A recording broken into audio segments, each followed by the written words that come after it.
Magandang araw po sa inyong lahat, lalong-lalo na po sa mga giliw kong tagapakinig. Nandito na naman po tayo sa pagbibigay ng isang natatanging kwento ng pagkakaibigan. Isang samahan na sinubok na paghiwalayin. Ang buhay ng 10 taong gulang na batang si Patik ay lumaking walang ina at kasama lamang ang kanyang amang si Mang Larry na isang lupon sa barangay.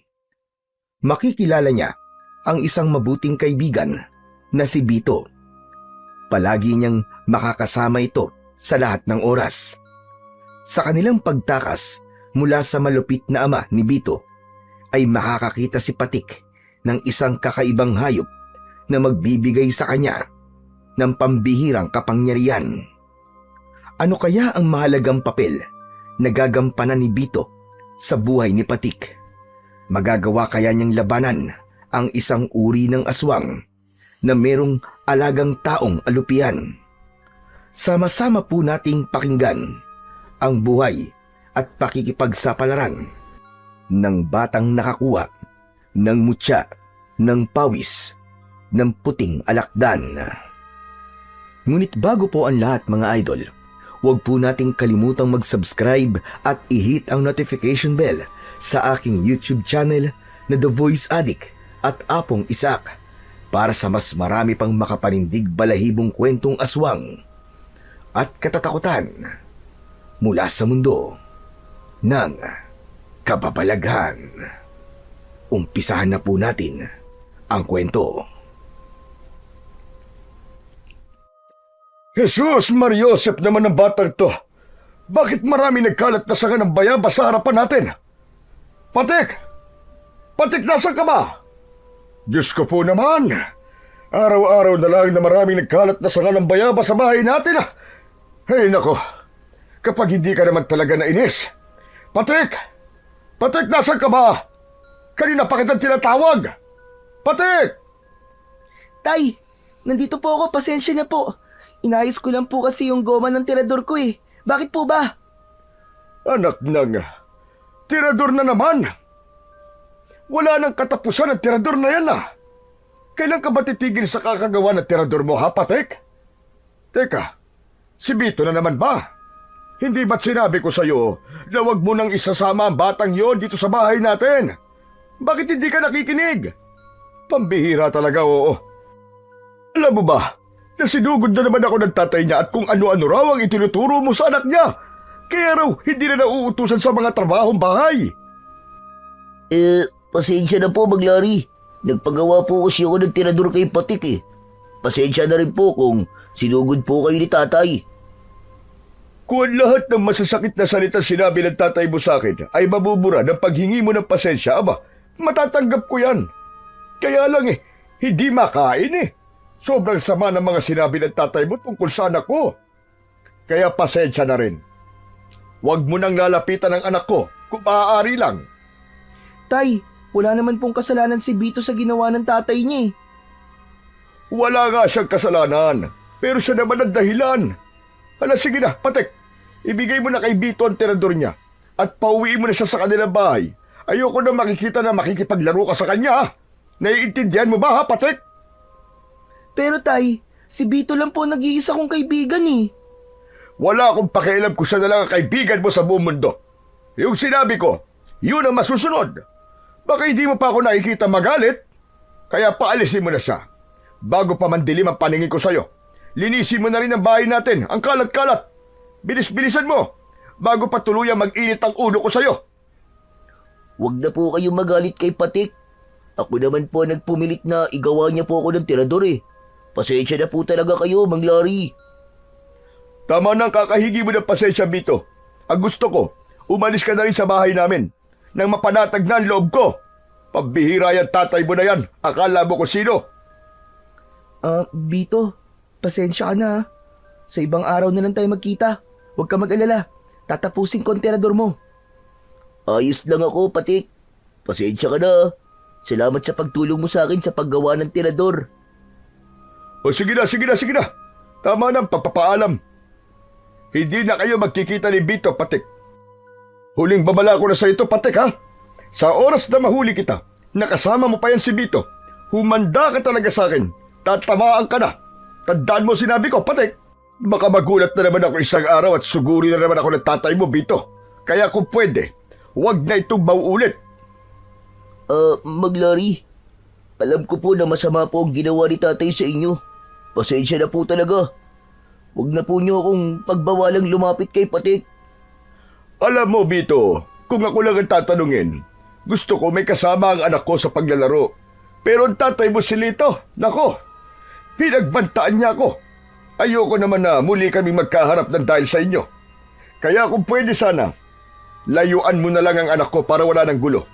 Ikaw na lang ang umiwas. Kung totoo ka niya, kaibigan, hindi mo gugustuhin masaktan si Patik ng dahil sa'yo. Kilala mo naman ang tatay mo, di ba? Opo, naiintindihan ko na po, Mang Larry. Sige po, aalis na lang po ako. Abay, mabuti pa nga. Dahil baka maabutan ka rito ng tatay mo, masaktan ka pa niya sa harapan ko. Kilala mo rin ako, hindi ako makakapayag na makita kang sasaktan ng ama mo sa harapan ko. Kaya sige na, makakaalis ka na. Huwag na sana itong mauulit ha. O ikaw naman, Patik, pumasok ka na sa loob ng bahay natin. Teka. Tanggalin mo nga yung mga nagkalat na sanga ng bayabas sa harapan ng bahay natin. Napakasakit sa mata. Pagkatapos mo maglinis, pumasok ka na ng bahay. Opo, Tay. Pinulot isa-isa ng may 10 taong gulang na batang si Patik ang mga sanga ng bayabas na nagkalat sa lupa. Lumapat sa kanyang palad ang magaspang na sanga ng bayabas. Naluluwa ang kanyang mga mata habang nakayuko. Naramdaman niya ang tahimik na pagtalikod sa kanila ni Bito. Wala na itong imik nang magsimulang maglakad ito palabas ng kanilang bakuran.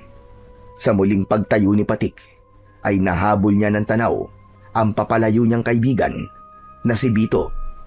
Bagsak ang balikat nito habang naglalakad pauwi sa kanilang tahanan. Parang pinipiga ang dibdib niya dahil sa labis na awa para kay Bito. Inihakbang niya ang kanyang paa papunta sa labas ng kanilang bakuran. Itinapon niya ang mga sanga ng bayabas sa kanilang basurahan. Saka siya muling tumingin sa malayo ng si Bito. Binalingan ni Patik ang hawak niyang tirador. Pinagmasdan niya ang goma sa hugisway na sanga. Inilagay niya yon sa kanyang bulsa bago pumasok sa kanilang bahay. Diretso siyang naglakad papunta sa loob ng kanilang kusina. Isang malalim na buntong hininga ang pinakawalan ni Patik. Bago siya naupo sa harap ng lamesa, mabilis ang tibok ng kanyang puso dahil sigurado siyang hindi pa tapos ang kanyang amang si Mang Larry sa pagsisermon sa kanya. Ang liblib na baryo ng Sandagon ay sagana sa mga puno ng kahoy. Magaganda ang tanawin at malilinis ang mga ilog. Sa sobrang linaw ng tubig ay ligtas itong inumin. Tahimik ang paligid at napakadisiplinado ng mga tao. Pagdating naman sa usaping pangkapayapaan, si Mang Larry ang nangunguna bilang pinuno ng lupon sa barangay. Pagsasaka ang pangunahin nilang hanap buhay. Kung minsan ay nangingisda sila, depende sa nakasanayan ng isang pamilya. Nag-iisa lang ang naging libangan ng mga tao sa baryo. Yun ay ang manghuli ng mga ibon gamit ang tirador. Isang libangan na bawal sa batas ng gobyerno dahil sa walang habas na pagpatay sa mga ibon na malaya sanang lumilipad. Ang mga nauhuli naman nilang ibon ay kinakain nila. Kung minsan ay ibinibenta nila yon sa mga taong mahilig naman sa ibon. Maya-maya pa ay lumabas na si Mang Larry mula sa kwarto nito. Madilim ang anyo na tumingin ito sa kanya at umalingaw-ngaw ang galit nitong boses sa loob ng kanilang kusina. O ano, Patik? Hindi ka man lang ba magpapaliwanag kung bakit magkasama na naman kayo ni Bito, ha? Patik? Tay, gumawa lang naman po kami ng tirador kanina eh. Huwag na po kayong magalit kay Bito, Tay. Wala naman po kaming ginagawang masama eh. Hindi yan ang inaasahan ko na isasagot mo sa tanong ko, Patik. Talaga bang hindi ka na makikinig sa mga sinasabi ko? Akala ko ba, nagkaintindihan na tayo kagabi? Bakit inulit mo na naman? Tay, bakit po ba kailangan kong iwasan si Bito? Wala naman po kami ginagawang masama. Naglalaro lang naman po kami ng ibon na nahuhuli namin.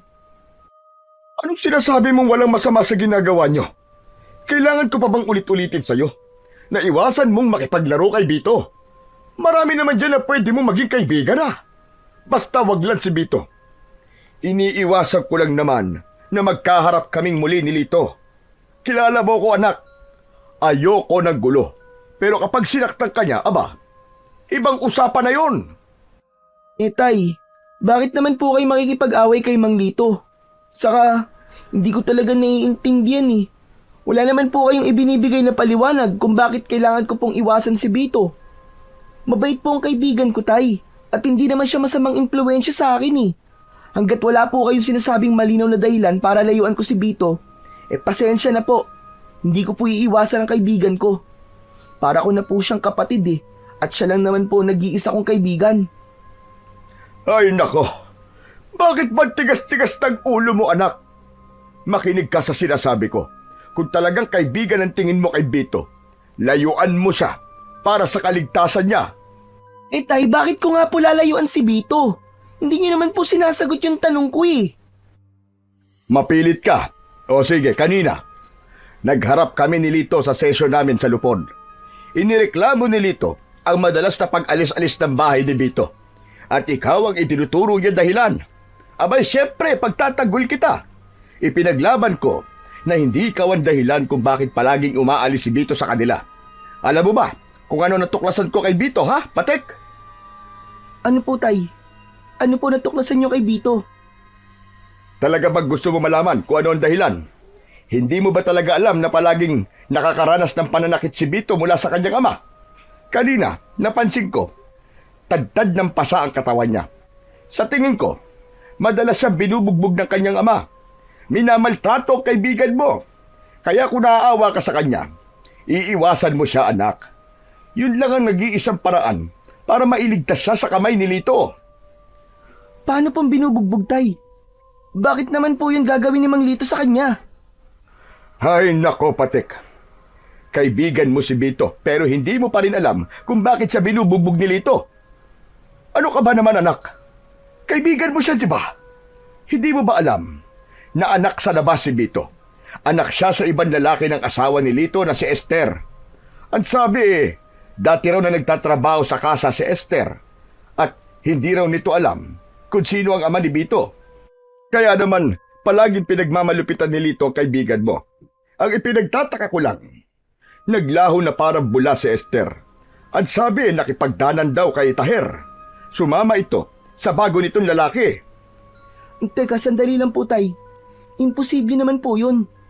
Bakit naman po iiwan ni Aling Esther si Bito? Sa kakala ko po ba, umalis lang po si Aling Esther at nagpunta po sa ibang bansa? Paano niyo po nasabing nakipagtanan po si Aling Esther kay Mang Taher? May nakakita po ba sa kanila, Tay? Ang sabi meron daw nakakita sa kanila. Yun talaga ang balita, anak Maraming kumakalat na kwento-kwento sa barangay tungkol sa mag-ama. Pati na madalas na pananakit ni Lito sa kanyang anak. Siyempre, lupon ako kaya alam ko kung ano ang kwento ng mga taong nagkaroon ng malaking eskandalo sa kanilang pamilya. Kung pwede nga lang sana, gusto kong ampunin si Bito. Yun talaga ang gusto kong gawin. Kaya lang hindi yun mangyayari hanggat buhay at kasama niya si Lito. Isa pa, matagal nang patay ang nanay mo, hindi ba? Wala akong makakatuwang sa pag-aalaga sa inyo. Ikaw nga lang ang anak ko Nahihirapan na ako. Kaya po ba palaging malungkot si Bito, Tay? Kawawa naman po pala ang kaibigan ko. Hindi ko po alam na ganun na po pala ang nangyayari sa kanya. Talagang kawawa si Bito, anak. Habang pinagsasalitaan ko siya na masakit kanina, aba, hindi mo lang alam, parang pinipiga ang puso ko sa awa sa kaibigan mo, anak. Isa lang ang pakiusap ko sa iyo.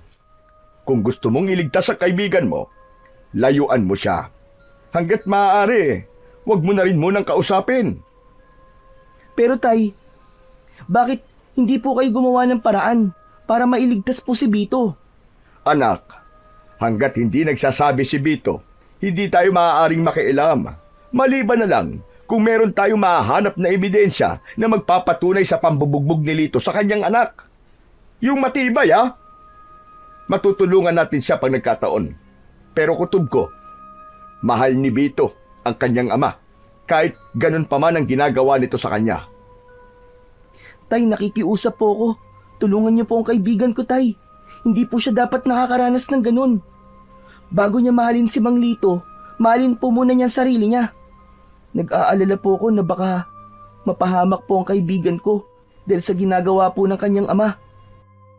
Naluluwa ang mga mata ni Patik nang tumingin siya sa kanyang ama. Bakas din ang awa sa mga mata ni Mang Lari. Yumuko ito at tumingin sa kanyang muka, habang ang dalawa nitong palad ay nakapatong sa tigkabilaan niyang balikat.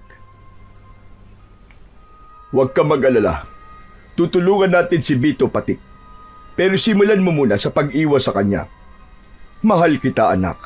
Tayong dalawa na lamang ang magkasama sa buhay. Ayokong maranasan mo ang nararanasan ni Bito. Baka pati ikaw saktan ni Lito Pero tay, pababayaan na lang po ba natin ang nangyayari sa kaibigan ko? Hindi, anak. Hahanap lang tayo ng pagkakataon. Hindi magiging madali ang pagliligtas natin sa kaibigan mo. Aba teka, bakit parang natigilan ka, Patik? Huwag mong sabihing may balak kang makialam kay Bito. Sinasabi ko na sa'yo, anak, mapapahama ka. Kaya makinig ka sa mga sinasabi ko sa'yo. Wala po akong balak makialam, tay. Meron lang po akong iniisip Bigla po ako nag-alala kay Bito. Kawawa naman po pala talaga siya. Wala na nga po siyang nanay. Mawawalan din po siya ng kaibigan. Anak, kung totoong nag-aalala ka sa kanya, iwasan mo makipag-usap kay Bito. Paulit-ulit ko sinasabi sa'yo.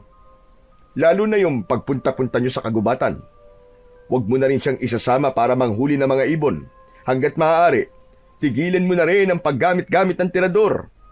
O kahit ang pagpunta sa gubat. Meron kaming bagong binabantayan na kaso.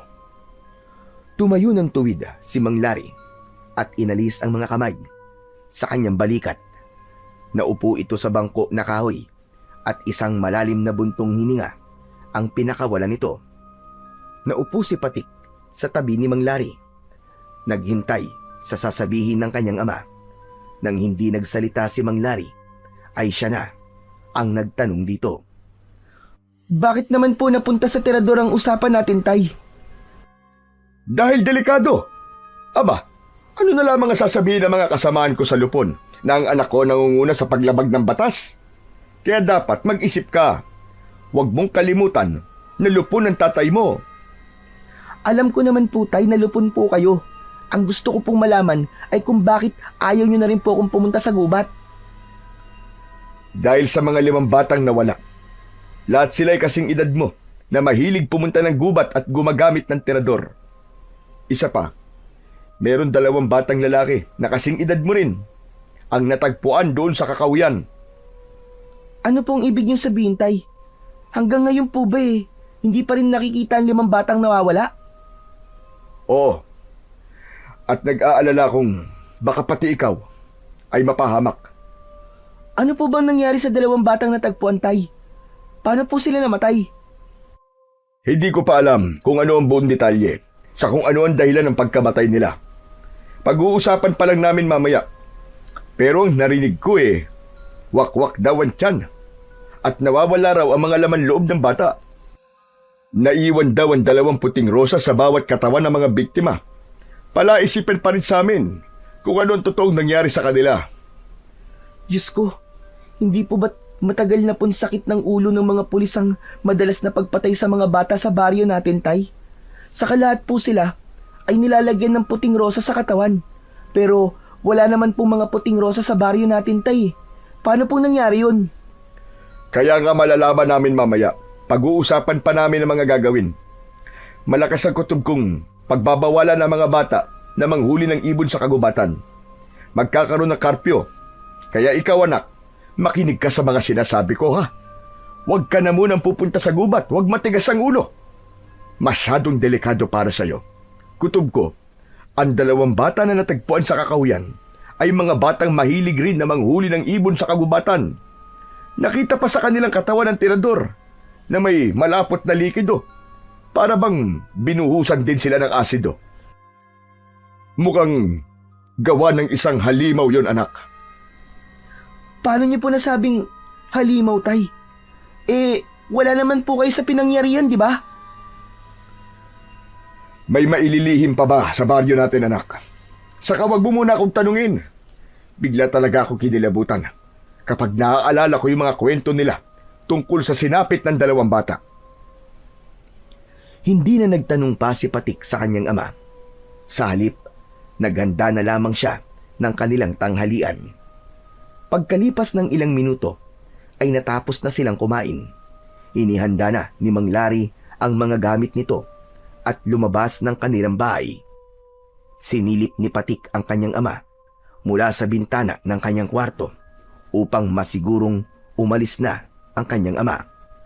Balak niyang makipagkita kay Bito at ibalita sa kanyang kaibigan ang tungkol sa nangyari sa 2 batang natagpuan sa kakahuyan. Wala siyang planong iwasan ang kaibigan niya.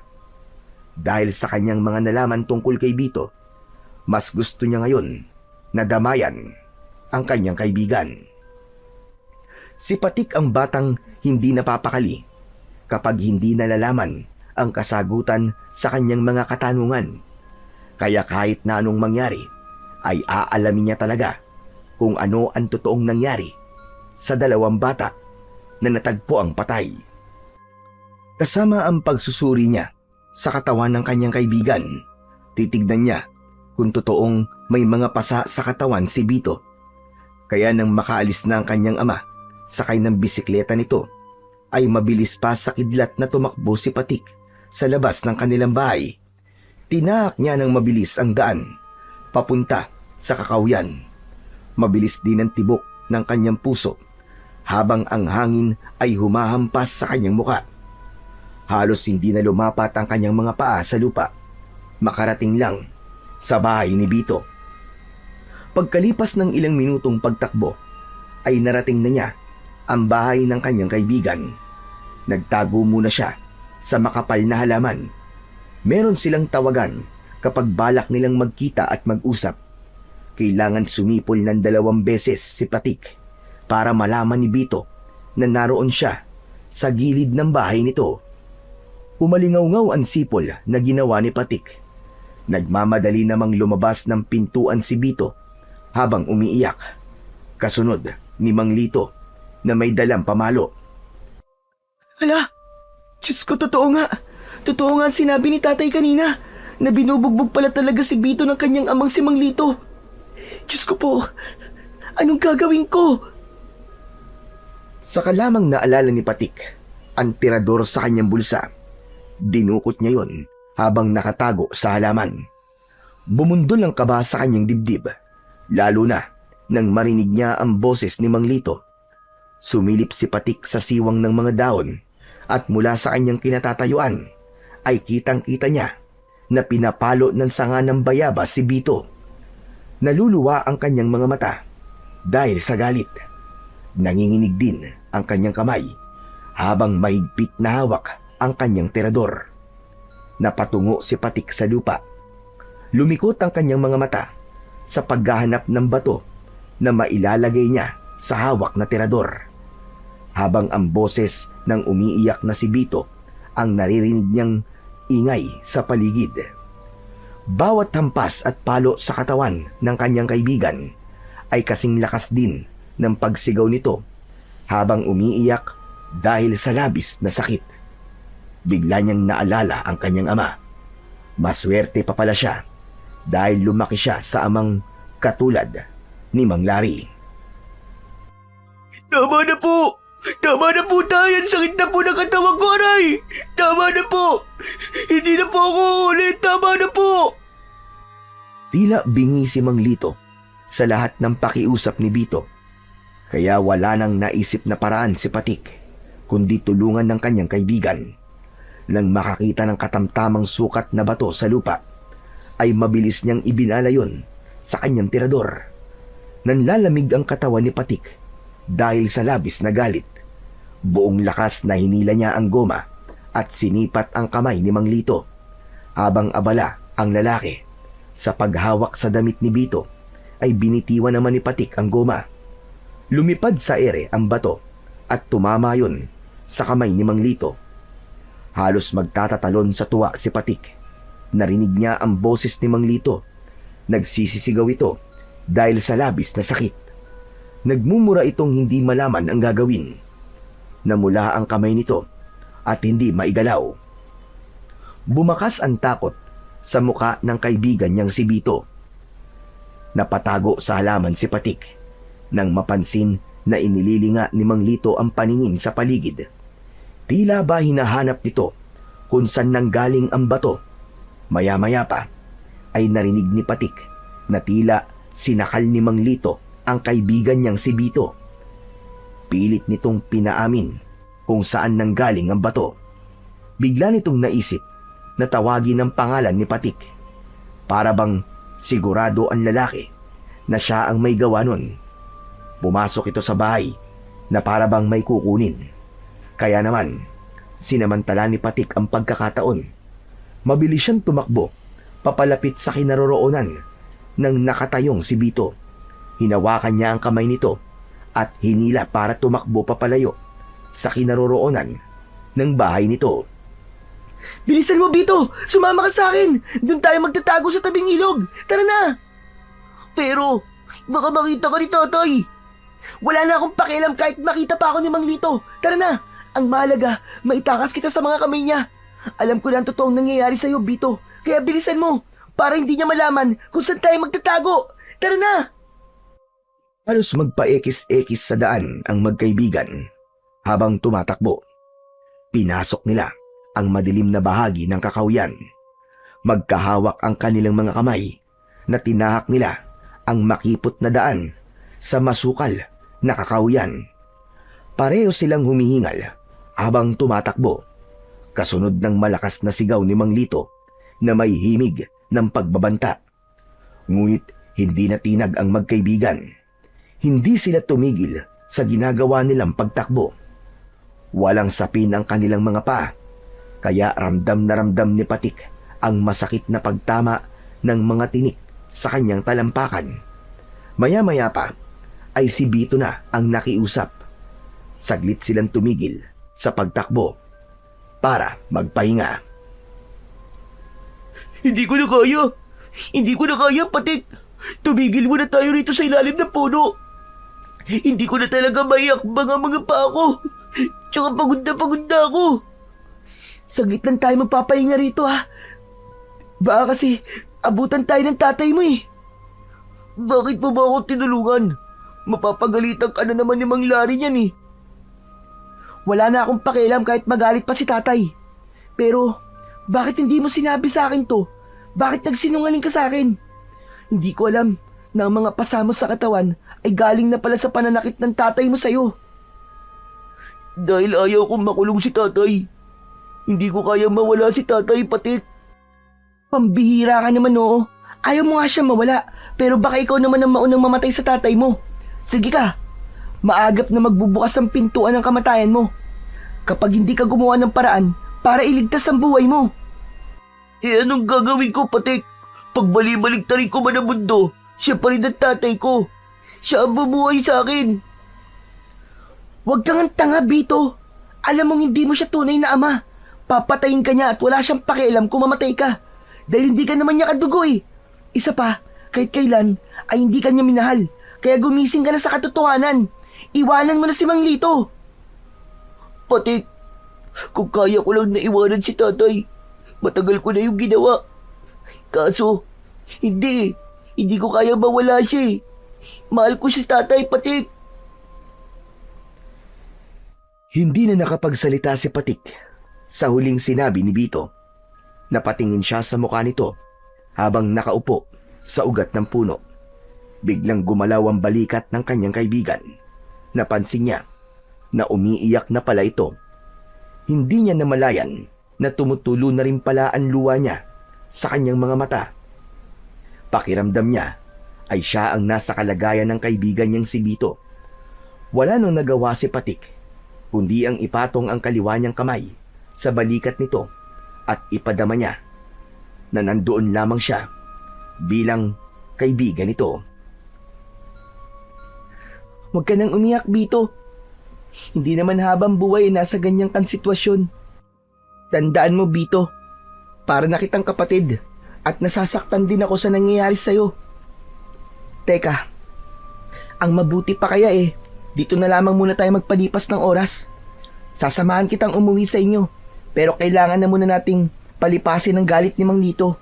Natitiyak kong galit na galit siya sa nangyari sa kanyang kamay. Hindi mo dapat ginawa yun, Patik. Mas matatanggap ko ang pananakit ni tatay sa akin kasi sanay na ako Natatakot akong baka balikan ka niya at ikaw naman ang saktan niya. Kapag nangyari yun, magkakagulo at makakalaban naman ni tatay ay si Mang Larry. Ayaw mo rin naman siguro mangyari yun, di ba? Hindi yun mangyayari, Bito. Hindi ko hahayaang magkagulo ang mga ama natin. Sige na, magpahinga na lang muna tayo rito ha. Huwag ka nga alis dito. Maghahanap lang ako ng mga bato na pwede kong maibala sa terador natin. Nakita mo ba ang terador mo? Heto, tapos ko nang ayusin. Diyan mo na muna yan, Patik. Isa pa, kung maghahanap ka ng mga bato na ibabala dyan sa terador mo, meron akong alam na maraming nakatambak na bato. Maglakad ka mula rito. Diretso lang at makikita mo ang tambak na mga batong inipon ko mula sa ilog. Sa'yo na yun. Huwag mo nalang ubusin para meron ka pang makukuha sa susunod. Itinaas ni Bito ang hintuturo nitong daliri sa bahagi ng kakawyan na malapit sa ilog. Sinundan ni Patik ng tingin ang bahaging itinuro sa kanya ng kaibigan. Sige, pupuntahan ko. O paano, dito ka lang ha. Meron pa pala akong hindi nababanggit sa'yo. Pagbalik ko, pag-uusapan natin ang tungkol sa ikikwento ko sa'yo. Isang tango ang itinugon ni Bito sa sinabing yun ni Patik. Pagkatapos ay nagsimula na siyang maglakad papunta sa bahagi ng kakawyan. Ilang minuto ang lumipas ay narinig niya ang lagaslas ng ilog habang nakatungo siya sa lupa at hinahanap ang tambak ng bato na inipon ni Bito. Ilang saglit lang ang lumipas ay nakita niya ang tambak ng bato. Halos pare-pareho ang hugis ng mga ito. Tila sinadyang pagpanta-pantayin ang mga batong yun. Kulay puti ang magaspang at bilog na bato. Tangka na sanang kukuha siya ng ilang pirasong bato nang biglang nagulat siya sa nakitang hayop sa ibabaw ng bato. Isang kulay puting alakdan na hindi pa niya napansin nung una na tila pinagpapawisan. Hindi yun umaalis sa ibabaw ng bato na parabang ang pawis ng puting alakdan ang nagbibigay ng basbas sa batong pinagpapatungan nito. Napakunot ang kanyang noo dahil hindi niya nakitang agresibo ang puting alakdan. Parabang maamo yun at hindi nang tutusok ng kamay ng tao. Napatunayan niya yon nang damputin niya ito sa ibabaw ng bato. Nabasa ang kanyang kamay dahil sa pawis ng alakdan, pero nagulat siya nang muli itong tumalon at bumalik sa bato na basang-basa na rin ng pawis ng alakdan. Teka, hindi ba't parang kakaiba ang kulay mo, alakdan? Paano kaya nagkaroon ng puting alakdan ng mga batong to? Ano ba kasing meron sa batong yan? At hindi ka umaalis sa ibabaw niyan, ha? Dala ng kuryosidad ay kinuha ni Patik ang bato kasama ang kulay puting alakdan.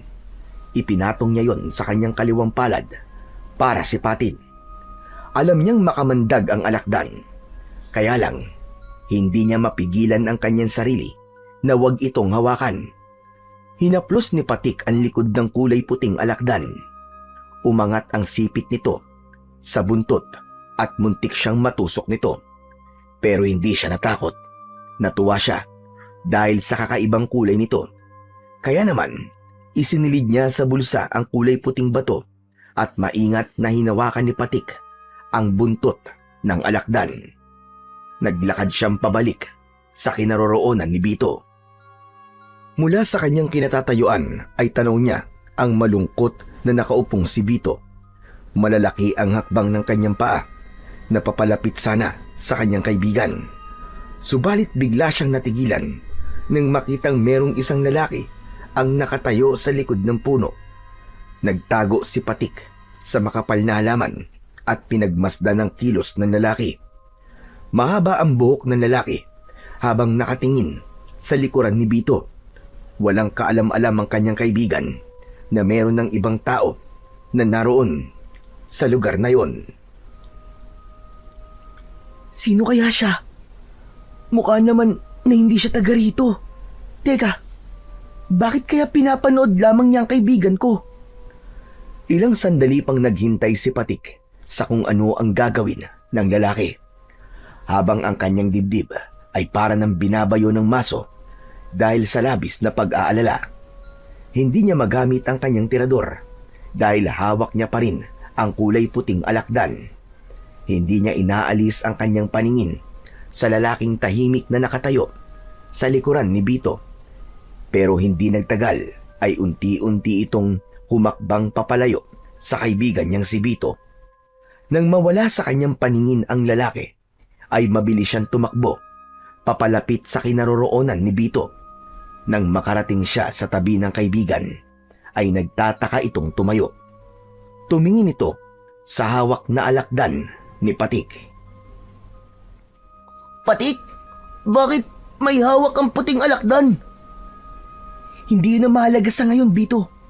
Hindi mo ba nararamdaman na kanina merong lalaking nakatayo sa likuran mo, tapos pinapanood ka lang niya? Ano ka ba naman, Patik? Tayo lamang nga nandito sa gubat At wala akong napansin na merong ibang tao sa lugar na to.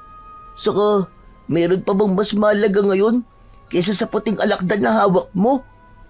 Hindi mo ba alam na makamandag yan at nakakamatay ang lason sa tusok niyan sa buntot? Alam kong makamandag to, Bito. Pero mas natakot ako kanina sa lalaking walang imik na nakatayo lang dyan sa likuran mo. Tapos bigla siyang umalis. Naglaho sa madilim na bahagi ng kakahuyan. Baka naman namamalikmata ka lang. Epekto ng alakdan na nasa kamay mo. Pwede bang pakawalan mo na ang hayop na yan? Baka mapahama ka pa Kung mapanganib ang alakdan na to, Bito, sa una pa lang sana, tinusok niya ng kamay ko. Maamo ang puting alakdan na to at aalagaan ko siya para maging laruan. Wag! Hindi siya laruan, Patik. Kundi isang mapanganib na hayop na dapat mong iwasan. Dahil ang kulay puting alakdan ay bihirang makita sa kalikasan at kadalasang ginagamit sa panaginip, alamat o kwento bilang simbolo ng kakaibang panganib o lihim na kapangyarihan. Hindi siya taga rito, Patik. Alaga siya ng isang matandang ermitanyo na madalas kong naririnig sa mga matatandang nagkikwentuhan tungkol sa hiwaga ng kagubatan. Pasensya ka na, Bito pero hindi ako naniniwala sa mga hiwa-hiwaga na yan Kaya nga hiwaga, di ba? Ibig sabihin nun, kababalaghan, hindi naman totoo. Maniwala ka, Patik. Pakawalan mo na ang puting alakdan na yan kung ayaw mong malagay sa panganib ang buhay mo. Malakas talaga ang kamandag ng mga nilalang nakabaligtaran sa hayop na matatagpuan sa mundo natin. Ang pagkakaiba ng mga hayop sa mundo ng engkanto ay 3 beses ang ulit kumpara sa lakas ng hayop na matatagpuan sa mundo natin. Maniwala ka. Kahit nga ang araw at taon magkaiba rin. Ganon din yan sa kamandag ng laso ng mga hayop na matatagpuan sa mundo nila. Sa tono ng pananalita mo, parang gusto mong paniwalaan ko na totoo ang mundo ng mga engkanto Gaano ba katindi ang kamandag ng isang kulay puting alakdan? Ang kamandag ng alakdan ay binubuo ng komplikadong protina na umaatake sa nervous system natin. Kapag natusok at nakagat ka nito ay magdudulot to ng pamamaga, matinding pananakit ng katawan at lagnat. Pero kapag puting alakdan na nakatusok sa iyong katawan, magkikikisay ang katawan mo at titirik ang iyong mga mata hanggang sa hindi mo na makontrol ang pagbula ng bibig mo. At kahit buhay ka pa, ay parang merong kang asido sa katawan na unti-unting tumutunaw sa iyong laman loob. Bigla naman ako natakot sa sinabi mo.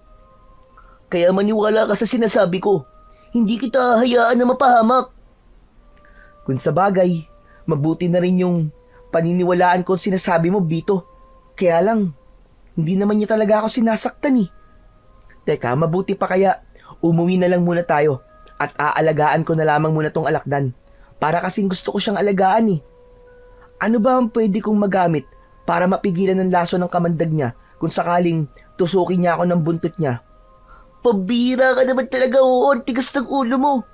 Talaga bang hahangarin mo pang matusok ka ng puting alakdan? Bago ka makinig sa akin, ha? Pagkatapos ko sabihin sa yung epekto ng kamandag ng alakdan, aalagaan mo pa rin talaga siya? Ano ka ba? Bakit naman hindi? Teka, hindi mo ba alam kung ano ang kontra sa kamandag niya? Ang alam ko batong puti ng huling pinagtuyuan ng kanyang pawis. Yun ang mabisang gamot at kontra sa kanyang kamandag. Konti lang ang alam ko tungkol sa batong puti na sinasabing mutya ng pawis ng puting alakdan. Si Lolo Gastor na albularyong hilot ang nakakaalam sa ibang mga detalye tungkol sa mutya. Tama nga. Meron akong nakuwang kulay puting bato sa ilalim ng alakdan na to. Sandali, nasa bulsa ko yun eh. Dinukot ng kaliwang kamay ni Patik ang kanyang bulsa habang ang kulay puting alakdan ay nanatili sa kanyang kaliwang palad. Ipinakita niya kay Bito ang kulay puting bato. Nanlaki ang mga mata ni Bito at bumakas ang pagtataka sa mukha nito. Teka, sigurado ka bang yan ang bato ng mutya ng pawis ng puting alakdan? Oo, eto nga yun, sigurado ko. Basa nga to ng pawis kanini. Kaya simula ngayon, ako na ang mag-aalaga sa kanya. Muling ibinalik ni Patik ang bato sa kanyang bulsa at masayang napatitig sa puting alakdan na parang nakatulog na sa kanyang palad. Maya-maya pa ay biglang nagsalita si Bito. Teka. Ano nga ba ulit yung gusto mong sabihin sa akin kanina bago ka umalis? Biglang naalala ni Patik ang totoong pakay niya kay Bito, kaya niya naisipang puntahan ito. Balak niyang humingi ng tulong sa kaibigan na alaminan tungkol sa dalawang bata na natagpo ang patay sa Kakahuyan.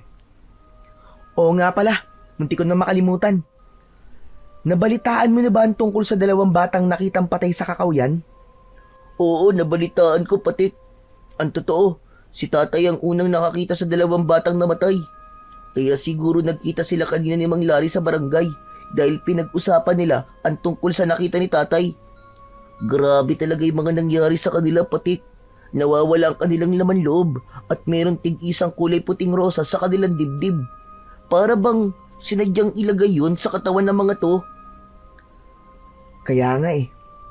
Pero alam mo, Bito, malakas ang kutob ko na hindi gusto ng taong yun na patayin ng dalawang bata. Imposible ang ganun, Patik. Wala nang sasama pa sa mga nilalang na pumapatay sa mga bata. Yung paluin na nga lang, masakit na eh. Yung pa kayong wakwakin ng tiyan at iwanan na lamang na parang basura ang katawan sa Kakahuyan. Hindi sila mga tao. Wala silang kasing sama. At masahol pa sa demonyo ang kasamaan nila. Ang dapat sa kanila, mamatay at tagtali ng pinong-pino. Bakit? Sigurado na bang tao may gawa nun sa kanila, Bito? Sa tingin kasi ni tatay, halimaw. Halimaw na merong maraming paa ang pumatay sa kanila. Hindi nga sila tao, Patik, kundi isang mabangis na halimaw na kayang lumapa sa katawan ng mga batang walang kalaban-laban. Ang mabuti pa kaya, makipagkita tayo kay Lolo Gastor. Teka, sandali lang. Hindi ba't nakatira yung sa gitna ng kagubatan? Baka naman maligaw tayo sa pagpunta ron at hindi na tayo makabalik pa sa pamilya natin. Ano ka ba naman, Patik? Huwag kang mag-isip na maliligaw tayo sa gubat. Madalas tayong pumupunta rito at halos nalibot na natin ang buong kagubatan. Mahalaga ang sadya natin kay Lolo Gastor. Saka, masasagot niya ang tanong natin tungkol sa puting alakdan at sa rosas na madalas na nakukuha sa katawan ng mga batang natatagpo ang patay.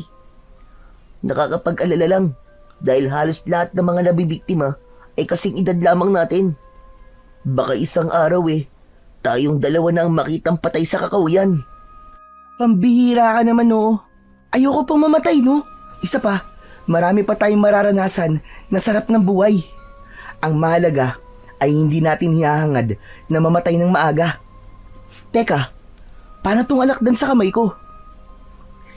Ipatong mo na lang siya sa balikat mo habang naglalakad tayo.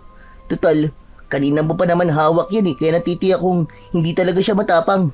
Kutob ko pa nga. Nakatakda talaga siya para sa'yo. Tama na nga yung kutob-kutob na yan. Ngayon ko na nga lang nalaman na marami ka palang alam kumpara sa akin. O paano? Tara na, puntahan na natin si Lolo Gastor. Pagkatapos magkasundo ng magkaibigan, ay naglakad sila paalis sa lugar na yon. Binasok nila ang madilim na bahagi ng kakawyan.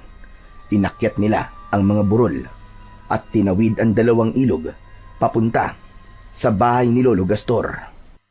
Matatagpuan ang bahay ng matandang albularyo sa pusod ng kagubatan.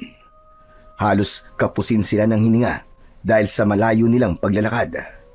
Pagkalipas ng ilang oras ay napansin ni Patik na medyo madilim ang bahaging yun ng kakawyan. Kaya naman, hindi niya maiwasan ang bigla na lamang kilabutan. Ngunit nagpatuloy sa paglalakad ang dalawa, habang ang maririnig na ingay lamang sa paligid ay ang mga huni ng mga ibon na nakadapo sa sanga ng mga puno. Habang binabagtas nila ang daan sa gitnang kakawyan, ay panayan lingon ni Patik sa hulihan ng kanilang nilalakaran. Pakiramdam niya ay may mga nilalang na nakasunod sa kanila. Kaya mas lalo niyang binilisan ang pagakbang ng kanyang mga paa. Naunahan pa niya sa paglalakad si Bito na kanina pang hindi nagsasalita habang naglalakad. May pagkakataon pa na natitisod siya sa mga nakausling kahoy sa daan. Dahil sa sobrang pagmamadali, nag-alala siya na baka nakasunod sa kanila ang taong pumapatay ng mga bata at sila naman ang sunod na biktimahin ng nilalang. Bito, wala ka bang nararamdaman sa paligid natin? Para kasing kanina pang may nakasunod sa atin. Saglit na tumigil si Bito sa paglalakad at humarap ito sa nag-aalalang si Patik. Nang tumahimik ang paligid at nawala ang ingay mula sa kanilang yabag, ay sigurado si Patik na merong yabag na naiwan at hindi sa kanila yun. Kaya dalawa na sila ni Bito na nagpalinga-linga sa paligid na parabang may hinahanap. Tama ka, Patik. Meron nga nakasunod sa atin kanina pa. Bigla tuloy akong kinabahan, Bito. Ano kaya kung umuwi na lang tayo sa bahay? Mas mahirap kung aabutan tayo ng gabi sa daan. Pero ngayon pa ba tayo uuwi? 1 oras na tayo naglalakad. Hayaan mo na. At baka mga hayop lamang na panggubat ang sumusunod sa atin. Nagsimulang humakbang sina Bito at Patik, ngunit ang kaluskos ng yabag na kanilang naririnig ay papalapit ng papalapit. Tila nanggagaling yun sa maraming paa na hindi mapakali sa paglalakad. Dahil sa nililikhang ingay ng tuyong daon mula sa ilalim ng paa ng nilalang na nakasunod sa kanila, ay biglang ginapangan ng takot sa katawan ang magkaibigan. Nagulat din si Patik nang makita ang puting alakdan na parang nagising sa kakaibang ingay sa paligid. Masama to, Patik. Hindi na rin mapakali ang puting alakdan. Bakit? Ano bang ibig sabihin kung balisa ang puting alakdan? Ibig sabihin ay may kakaibang nilalang na nasa paligid natin at nagmamatsyag sa galaw natin. Teka, huy Bito, wala namang ganyanan. Kanina pa nga ako natatakot. Huwag mo naman akong biruin ng ganyan. Hindi ako nagbibiro, Patik. Sigurado akong may kasama tayo sa gubat na to. Mas lalong nagmadali ang magkaibigan sa paglinga sa paligid. Hindi sila umaalis sa kanilang kinatatayuan at pinakiramdaman ang bawat kaluskos na maririnig sa paligid. Subalit wala silang napapansin na nilalang na nasa paligid nila. Maya-maya pa ay biglang umalingasaw ang mabahong singaw ng hangin na parabang nabubulok na laman ng hayop. kasunod ng pagpatak ng malapot na likido sa kanyang ulo. Nahaplos ni Patik ang kanyang ulo at naramdaman niya ang madulas at malagkit na basa sa kanyang buhok. Gusto niyang sumigaw. Gusto niyang bilisan ang pagtingin sa pinagmumulan ng likido na tumutulo sa kanyang ulo. Bito? Bito? Sa itaas ng puno tumingin ka. Parang may... Patik! May taong kalupihan! Ah! Takbo na! Hindi na pinagkaabalahan ni Patik na tignan ang nakita ni Bito sa itaas ng puno. Maliwanag na isang nilalang yon na may nakakatakot na itsura. Nang tumakbo sila sa kakawyan, lumingon si Patik sa hulihan ng kanilang daan. Nakita niya ang umaalon-alon na katawan ng taong alupihan na humahabol sa kanila ng kaibigan niyang si Bito.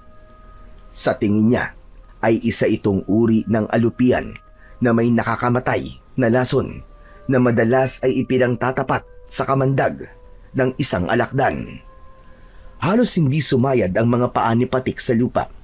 Ganon din si Bito na nanlalaki pa ang mga mata sa pagtakbo.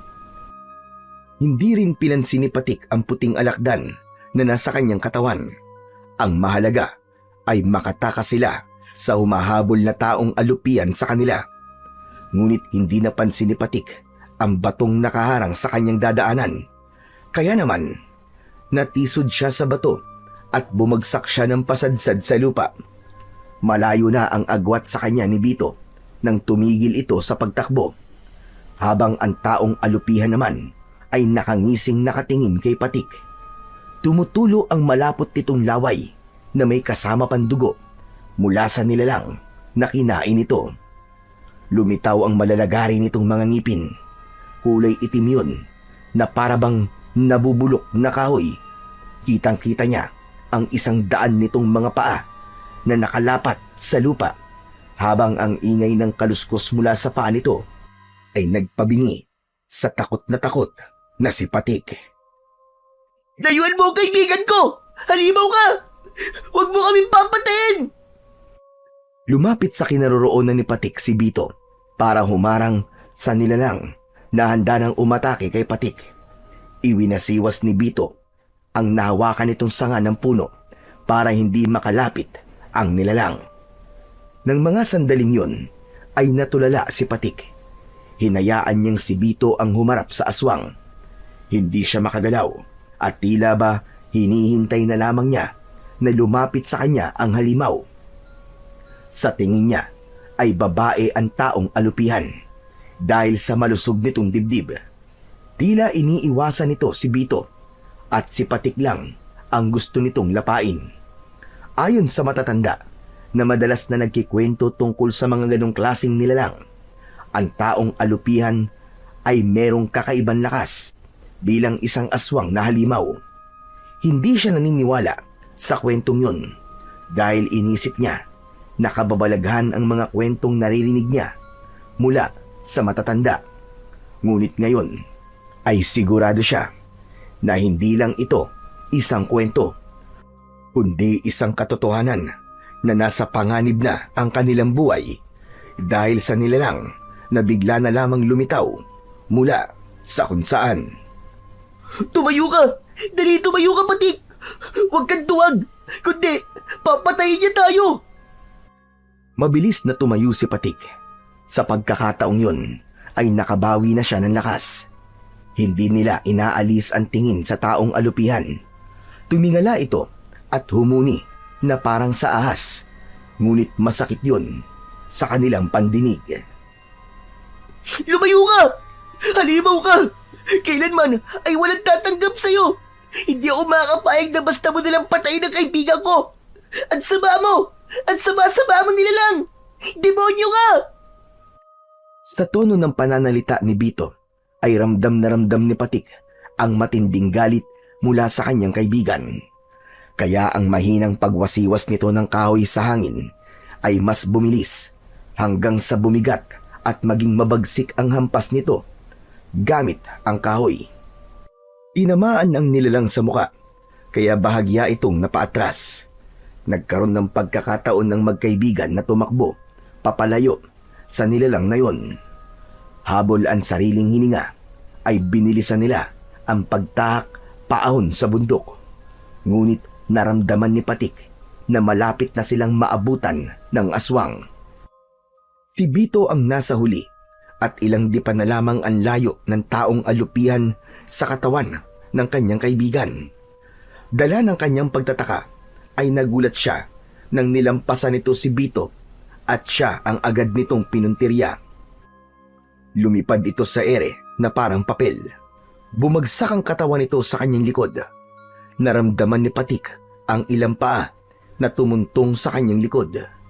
Kaya naman, padapa siyang bumagsak sa lupa at naramdaman ang pagpulupot ng katawan ng taong alupian sa kanyang katawan.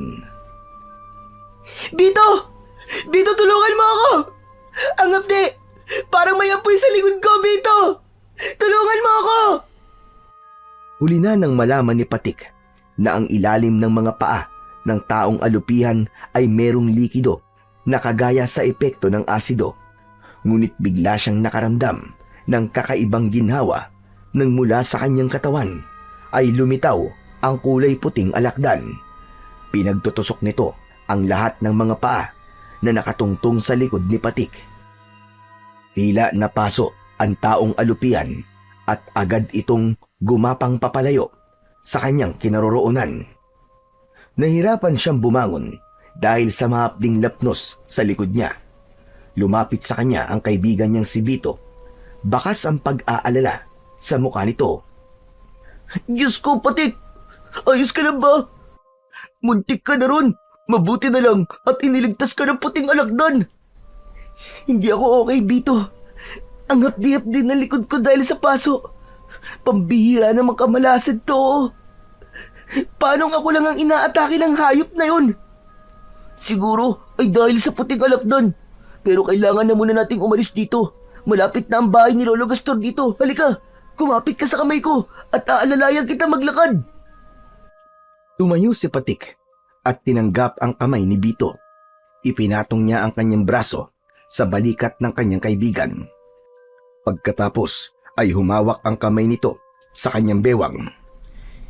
Ika-ikang naglakad si Patik dahil sa tama niya sa likod. Pagkalipas ng ilang minuto, sa wakas ay narating na nila ang bahay ni Lolo Gastor. Marami ang nakatanim na halamang gamot sa palibot ng bakuran, habang ang mga sanga ng puno ay nakasabit sa bubong ng kubo. Gawa yun sa kugon at yari naman sa kawayan ng dingding. Tahimik ang lugar at halos wala nang makikitang hayop sa paligid. Indikasyong pagtatanim lang ng halaman ang pinagkakaabalahan ng matandang nakatira doon. Isang malalim na buntong hininga ang pinakawalan ni Patik bago sila lumapit at pumasok sa bakuran ng matanda. Nang makalapit sila sa tapat ng pintuan ng bahay, ay doon na tumawag si Bito. Tao po! Tao po, Lolo Gastor! Tao po! Nandyan po ba kayo? Lolo Gastor! Narinig ng dalawa ang mabigat na yabag ng paa mula sa sahig ng bahay. Kasunod ang pagtunog ng panara ng pinto. Nagawa naman sa tabla. Bumukas ang pintuan at sumilip ang isang payat na matandang lalaki. Sa tingin niya ay yun na si Lolo Gastor. Payat ang matanda at mahaba ang buhok. Kapansin-pansin ang kulay kayumangging mga mata ng matanda. Bakit kayo tumatawag? Ano ang kailangan nyo? Lolo Gastor, tulungan niyo po kaibigan ko. May sugat po siya. Gamutin niyo po siya. Sugat ba ka mo? Abay, sino naman na may gawa? Isang taong alupian po. Napaso po siya ng malaasid ang paa ng halimaw na yun. Tulungan niyo po kami. Nakikiusap po ako, Lolo Gastor. Sa pagkakataong yun, ay hinayaan ni Patik na makipag-usap si Bito sa matandang si Lolo Gastor. Pakiramdam niya ay biglang naparalisa ang kanyang katawan. Namamanhid ang kanyang likod at nanginginig ang kanyang katawan dahil sa taas ng lagnat niya. Naipikit niya ang kanyang mga mata. Ni sa panaginip ay hindi niya naisip na mararanasan niya ang ganong klaseng pakiramdam. Naramdaman niya ang kamay ni Lolo Gastor. Inalalayan siyang maglakad papasok sa bahay nito. Ni hindi niya magawang tignan ang itsura ng bahay na pinagdalhan sa kanya. Para siyang unti-unting nanghihina at ayaw gumalaw ng kanyang paa para maihakbang. Maya-maya pa ay naramdaman niya ang matigas na katre sa kanyang tiyan at dibdib. Padapang lumapat ang kanyang tiyan at dibdib sa banig na gawa sa abaka. Naamoy niya ang insenso't kamangyan, pati na ang langis na inihaplas ng matanda sa kanyang likuran. Pero nagulat ang matanda sa biglang paglitaw ng puting alakdan sa balikat ni Patik. Kung ganun pala, siya ang napili ng puting alakdan, Bito. Opo, sa kanya po nagpakita ang kulay puting alakdan na dati na ninyong ikinikwento sa akin. Kung ganun, ay palatandaan ito ng muling paglitaw ng kulay puting rosas sa mga bangkay ng mga batang may edad 10 taong gulang. Masama ito dahil pahiwatig ito ng muling pagsalakay ng diwatang isinumpa ng kalikasan. Ang nilalang na hindi matahimik at punong-puno ng inggit sa katawan. Gustong magtanong ni Patik kung ano ang ibig sabihin ng mga pinag-uusapan ng dalawang taong nasa tabi niya. Pero hindi niya magawa dahil sa paninigas ng kanyang panga. Mas nangibabaw ang katahimikan ng dalawa. Biglang pumasok sa isip ni Patik ang mga ibinilin sa kanya ng kanyang amang si Mang Larry. Hindi siya nakinig dito. Pumunta pa rin siya sa kagubatan. Kaya nandito siya ngayon. Nararamdaman ang masakit na epekto ng likido mula sa kamandag ng taong alupihan. May posibilidad po bang sila ang may gawa sa mga natagpuan na dalawang bata sa kakawian?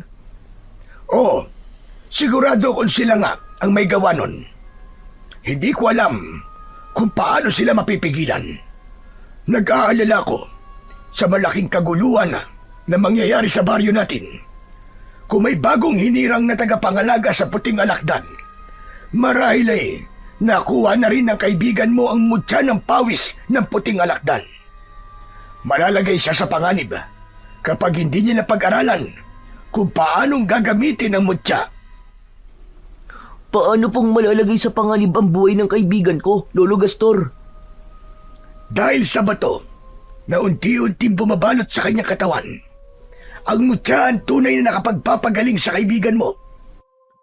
Sigurado ka na ba sa desisyon mo, Bito? Opo, sigurado po ako, Lolo Gastor. Hindi maintindihan ni Patik kung ano ang desisyong tinutukoy ni Lolo Gastor sa kaibigan niyang si Bito.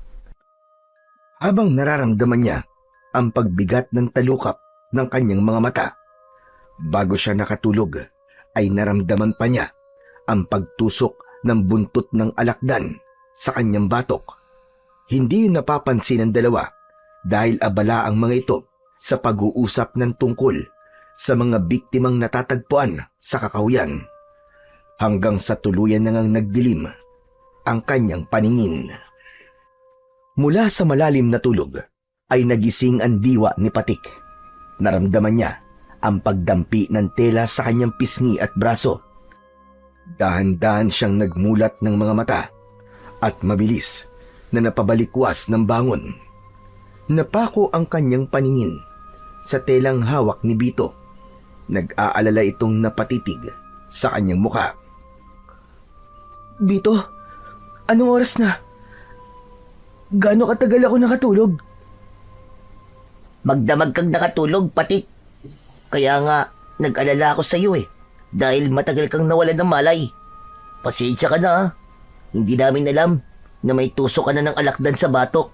Mabuti na lang at iniligtas ka ng mutya kaya walang nangyaring masama sa iyo. Nalaman namin na ginamot ka ng puting alakdan para mawala ang lason mula sa kamandag ng paa ng taong alupihan. Napatigil sa pag-uusap ang dalawa nang pumasok sa loob ng kwarto ang matandang si Lolo Gastor. May dala itong baso na merong dahon ng ikmo. Dinikdik yun at inilagay ang katas sa baso.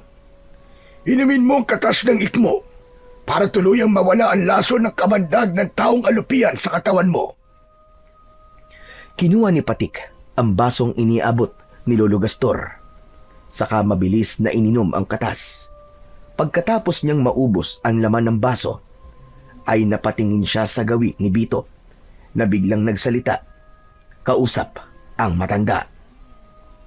Lolo Gastor, ang totoo, kaya po kami nagpunta sa kagubatan ay balak po talaga namin na makipag-usap sa inyo tungkol po sa mutya ng pawis ng puting alakdan. Alam kong yun talaga ang sadya niyo sa akin. Kaya kayo na parito.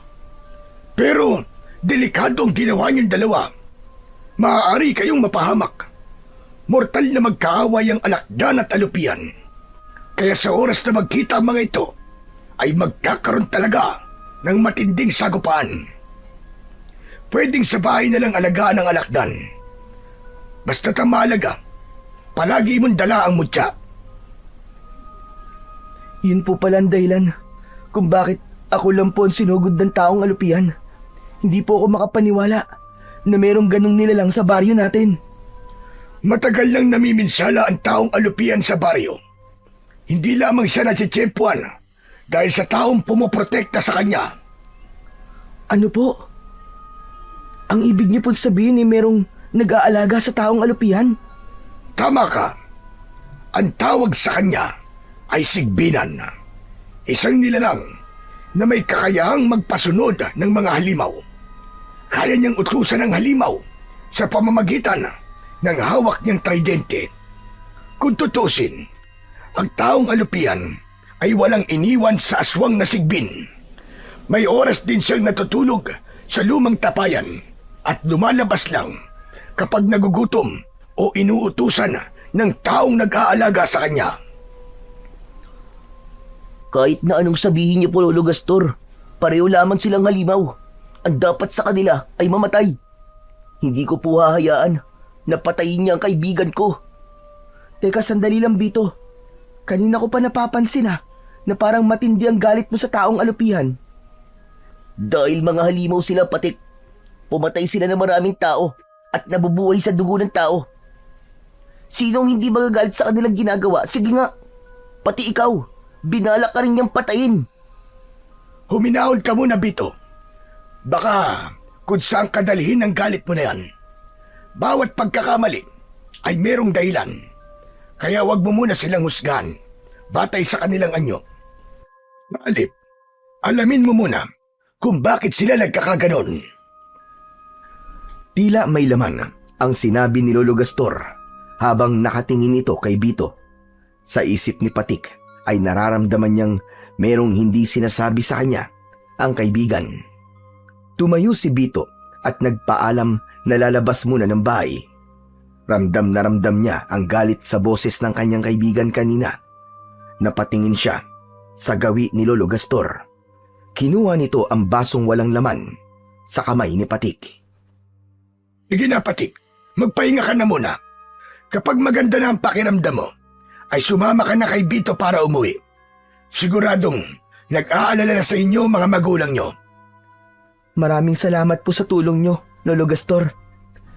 Ingatan mo ang puting alakdan at ang mutyang nasa bulsa mo. Yan ang malakas na kapangyarihan. Natatalo sa sigbinan na nag-aalaga sa taong alupian. Mag-iingat ka. Huwag maliitin ang kakayahan ng dalawang nilalang. Dahil sa oras na matalo ka ng kanyang kapangyarihan, kahit ang puting alakdan na matagal mo nang inaalagaan ay maaaring gamitin niya para patayin ka. Tandaan mong makamandag din ang taong alupian at may itim na kapangyarihan ang kalaban mo. Pero Lolo Gastor, paano ko po matatalo ang mga aswang na yun? Ang puting rosas na madalas niyang dala, kailangan mapasa kamay mo at durugin ng mutyang nasa bulsa mo. Ngunit ang bulaklak na ito ay palaging hawak ng sigbinan. Hindi yun nalalanta at nandoon ang kanyang kahinaan. Lumaban ka sa kanya. Gawin mo ang lahat para makuha ang kulay puting rosas. Dahil yun din ang ginagamit niya para manghipnotismo at manggayuma sa taong gusto niyang gawing alipin. Saka lang nagpaalam ang matanda at lumabas ito sa pintuan ng silid. Isang malalim na buntong hininga ang pinakawalan ni Patik. Pinagmasdan niya ang natutulog na puting alakdan sa kanyang tabi. Muli niyang kinuha ang puting bato sa kanyang bulsa at hinawakan ang kanyang tirador. Naisip niya na ano kayang mangyayari kung ang mutya ang ibala niya sa tirador. Merong kayang epekto ang mutyang to sa aswang na yon? Bakit kaya kailangan ko pang makuha ang puting rosas ng aswang? Ano kaya ang dahilan at simbolo ng rosas ng aswang? Dahil para sa akin, ang simbolo ng puting rosas ay dalisay na pag-ibig at kalinisan. Pero sa aswang na sigbinan, ang rosas ay may ibang kahulugan. Nahulog sa malalim na pag-iisip si Patik habang nakaupo sa katre. Maya-maya pa ay nakarinig siya ng yabag ng mga paa. Nakita niya si Bito at lumapit ito sa kanya. Bakas ang pag-aalala sa mga mata nito dahil alam nilang sa kanilang pag-uwi ay haharapin nila ang galit ng kanilang mga ama. Kailangan na nating umuwi sa bahay. Paniguradong nag-aalala na si Mang Larry. Pero ikaw, Bito, paano ka? Sanay na ako sa bugbog at palo ni tatay. Kaya wag mo na akong alalahanin. Ang ikinakatakot ko lang ay baka madamay na naman kayo sa galit ng tatay ko. Ano kaya, Bito, kung wag ka na lang munang umuwi sa inyo? Total naman hindi naman siya nag-aalala sa'yo eh. Baka nga matuwa pa yun kapag nawala ka eh. Patit, kahit ganun si tatay, hindi ko kayang gawin ang sinasabi mo sa kanya. Umaasa pa rin akong magbabago si tatay, kahit hindi niya ako kadugo. Isang malalim na buntong hininga ang pinakawalan ni Patik bago siya tumayo at kinuha ang alakdan. Kasunod ang pagkuha niya sa tirador at isinuot niya yon sa kanyang leeg. Paglabas nila ng kwarto ay nadatnan nila ang matanda na nagtatanim ng mga halamang gamot. Tumayo si Lolo Gastor nang maramdaman nito ang presensya nila. O ano? Ngayon na ba ang alis nyo? Opo, Lolo Gastor. Marami pong salamat sa tulong niyo sa amin, ha? Ako rin po, Lolo Gastor. Nagpapasalamat din po ako sa panggagamot niyo po sa sugat ko. Hindi ako ang gumamot sa likod mo, Patik, kundi ang alaga mong alakdan. Maswerte ka at napunta yan sa'yo. O hala, sige na. Umalis na kayo. Dito na kayo dumaan sa likod ng bahay ko para siguradong ligtas kayong makakauwi sa bahay nyo. Itinuro ng matanda ang malinis na daan papunta sa kakahuyan. Sadyang daan yon para sa mga taong pumupunta sa bahay ng matanda para magpagamot. Mabilis ang kanilang paglalakad na tinahak ang daan pauwi sa kanilang bahay. Pagkalipas ng isang oras ay narating nila ang kanilang bahay. Naunang umuwi si Bito, panghuli naman si Patik na nag-aalala kung papasok ba o hindi sa bahay nila. Nagulat na lamang siya nang biglang may humablot sa kanyang braso. Itinulak siya nito at bumagsak siya sa lupa. Naramdaman niyang nahulog ang kulay puting alakdan mula sa kanyang balikat. Napatukod ang kanyang kamay sa lupa at nagtatakang napatingin sa madalim na anyo ni Mang Lito. Sandali lang po, Manlito. Bakit po ba kayo nananakit? Magpasalamat pa nga po kayo at iniligtas ko ang anak nyo sa kalupitan nyo. Hindi na po talaga makataong pagpaparusa nyo kay Bito. Para kayong hindi tao sa ginagawa nyo sa kaibigan ko. Sayang ang pagmamahal niya sa inyo. Hindi pinakinggan ni Mang Lito ang sinabi sa kanya ni Patik. Dinuro siya nito sa muka. Halos magwala ito sa galit habang hinahanap ang anak. Nang dahil sa malakas na boses ni Mang Lito ay narinig yun ng kanyang ama na si Mang Larry. Mula sa bintana ng silid nito ay tumalon ng kanyang ama at sumugod sa kinaroroonan ni Mang Lito. Magkakasunod na suntok ang dumapo sa muka ni Mang Lito. Bumagsak ito sa lupa habang nagmumura sa galit. Hindi pa nasiyahan ang kanyang ama. Umibabaw ito sa tiyan ni Mang Lito. Pinaulanan ulit ito ng suntok ang muka ni Mang Lito na nagpupumilit bumangon para makawala sa galit na si Mang Lari. Ngayon lang nakita ni Patik na nagalit ng ganun ang kanyang ama. Kaya tumayo siya at lumapit sa kanyang ama para pigilan ito sa pambubugbog nito kay Mang Lito. Tay! Tama na po! Tama na, Tay! Baka mapatay niyo po si Mang Lito! Bitiwan mo ako! Papatayin ko talaga ang hayop na to! Baka talaga kaya niya saktan! Ngayon, sige! Lumabang ka sa aking hayop ka! Papatayin kita! Tama na po, Tay! Pakawalan niyo na po si Mang Lito! Tay, tama na po! Nakikiusap ako! Saka lang tumigil sa pagsuntok si Mang Lari sa nakahigang si Mang Lito. Pumutok ang labi nito at may dugong umagos sa bibig ni Mang Lito. Humihingal sa galit si Mang Lari bago ito tumayo, habang si Mang Lito naman ay mabilis na bumangon at tumakbo papunta sa kakahuyan. Bumaling sa kanya si Mang Lari at galit na galit itong hinawakan siya sa braso. Lintik kang bata ka! Saan ka ba nanggaling, ha? Magdamag ako naghanap sa'yo. Hala, sige, doon tayo sa loob ng bahay mag-uusap. Sa kabila ng pagkaladkad ni Mang Lari kay Patik, ay nagawa pa rin niyang damputin ang alakdan na gumagapang sa lupa. Hindi yun napansin ng kanyang ama dahil sa labis nitong galit sa kanya. Pagdating nila sa loob ng kanilang bahay, ay halos kapusin ng hininga ang kanyang ama dahil sa pagtitimpi nito ng galit. Hindi ko na alam kung ano ang gagawin ko sa'yo, Patik. Halos mamatay ako sa pag-aalala sa'yo kung saan-saan kita hinanap. Akala ko kung napano ka na. Mabuti na lamang at nalaman ko nakasama mo si Bito. Sa barangay hall pa lang, muntik na kami magpang-abot ni Lito. Nagwawala siya, tinahanap ka. Ikinuwento niya ang ginawa mo sa kamay niya. Nagreklamo siya. Patawarin niyo po ako, Tay. Hindi ko po sinasadya yun. Hindi ko po akalain na mangyayari sa amin yun eh. Nakita po namin kagabi ang taong alupihan, Tay. Napahamak po ko at nawalan po ng malay.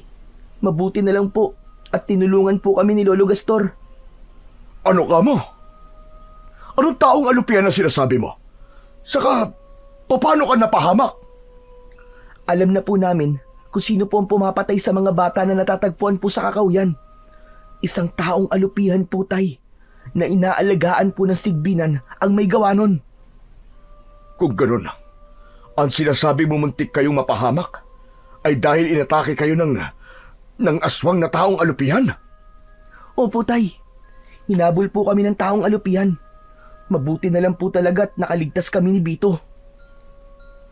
Bumundol ang kaba sa dibdib ni Patik nang maalala ang tungkol sa kanyang kaibigang si Bito. Nag-alala siya na baka sakta na naman ni Mang Lito ang kaibigan niya. Kaya naman, napahawak siya sa braso ng kanyang ama. Tay, pakiusap, puntahan po natin si Bito. Tsak nasasaktan na naman siya ni Mang Lito eh. Sige na po, parang awa niyo na po, Tay. Puntahan po natin si Bito. Tumigil ka! Hindi na tayo makikialam sa kanila. Kung hindi mo ako napigilan kanina, naku, ewan ko na lang. Baka napatay ko na ang Lito na yon. Tay, sige na po. Kahit ngayon lang, pangako po, huli na po talaga to. Basta't iligtas niyo lang po si Bito. Puntahan po natin sila sa bahay nila. Tara na po, Tay. Matagal na napatitig si Mang Lari sa mukha ng kanyang anak. Napansin ni Patik ang unti-unting pagkawala ng bakas ng galit sa mukha ng kanyang ama. Kaya bumitiw siya sa braso nito. Pumasok ng walang imik si Mang Lari sa silid nito. Maya-maya pa ay bumalik ito, dala ang isang baston. Tara, punta natin si Bito. Pero sinasabi ko sa'yo, ha? Huli na to. Hindi na tayo makikialam sa kanila. Maliban na lang kung makikita nating pinapatay na ni Lito ang bata. Opo, Tay. Salamat po. Ay, teka, sandali lang po, Tay. Kailangan ko po munang magpalit ng damit. Mabilis na pumasok sa loob ng kanyang kwarto si Patik. Ang totoo ay balak din niyang iiwan ng kulay puting alakdan at ang dadalhin lamang niya ay ang tirador at ang mutya ng pawis ng puting alakdan na nasa kanyang bulsa. Pagkalipas ng ilang minuto ay nakapagpalit na nga ng damit si Patik. Paglabas niya ng kanyang silid ay wala na roon ang kanyang ama. Nauna na itong lumabas ng kanilang bahay habang hinihintay siya.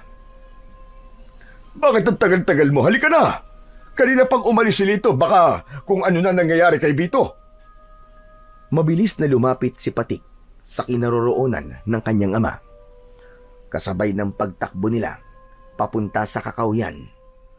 Halos hindi lumapat ang kanilang mga paa sa lupa dahil sa pagmamadali. Habang ang dibdib naman ni Patik ay para ng binabayo ng maso dahil sa labis na pag-aalala.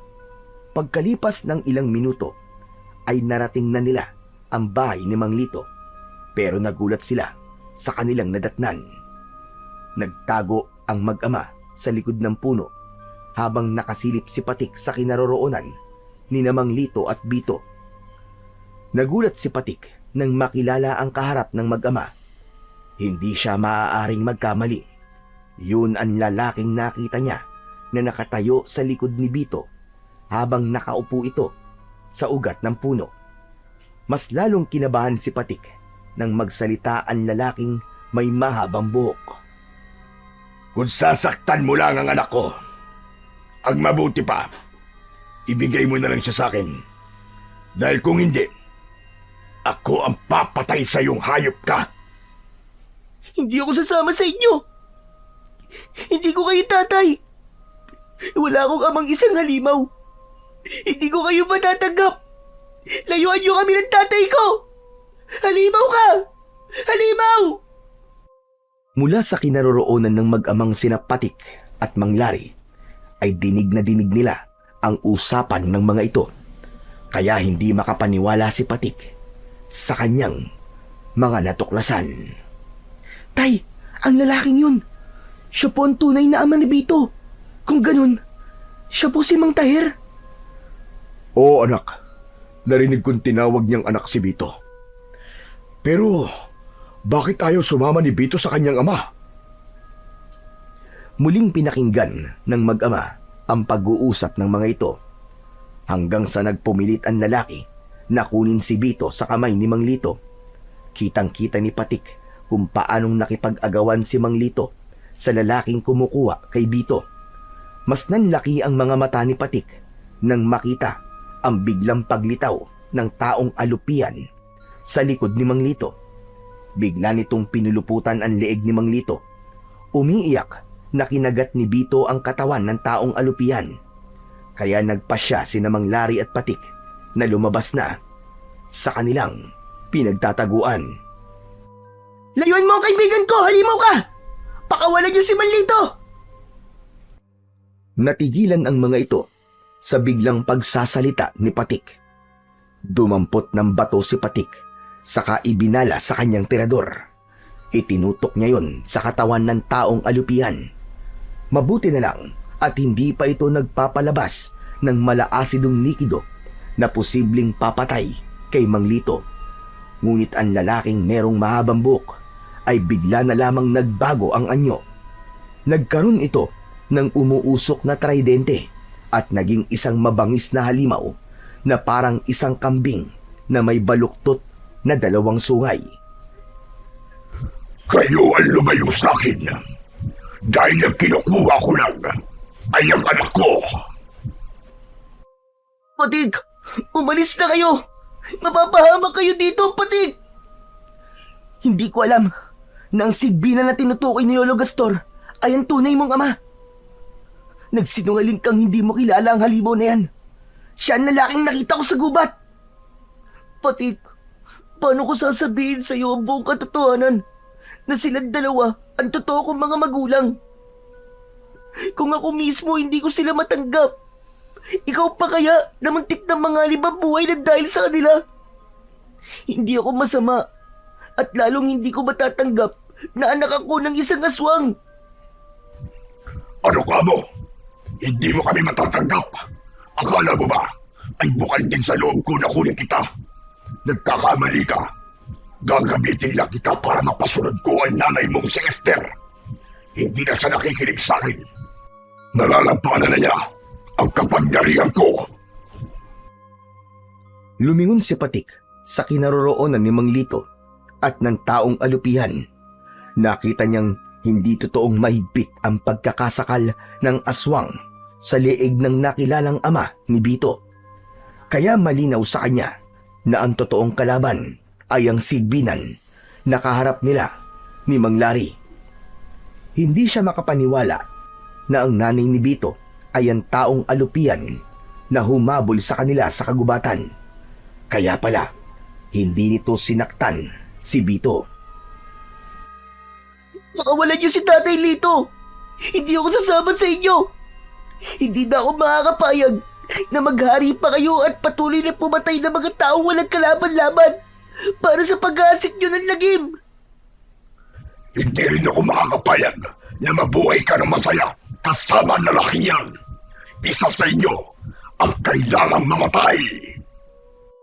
Itinaas nito ang tridente na hawak niya sa ere. Gumuhit ang kidlat sa kalangitan at dumilim ang buong paligid. Para siyang nakakita ng totoong demonyong nakatayo sa kanilang harapan.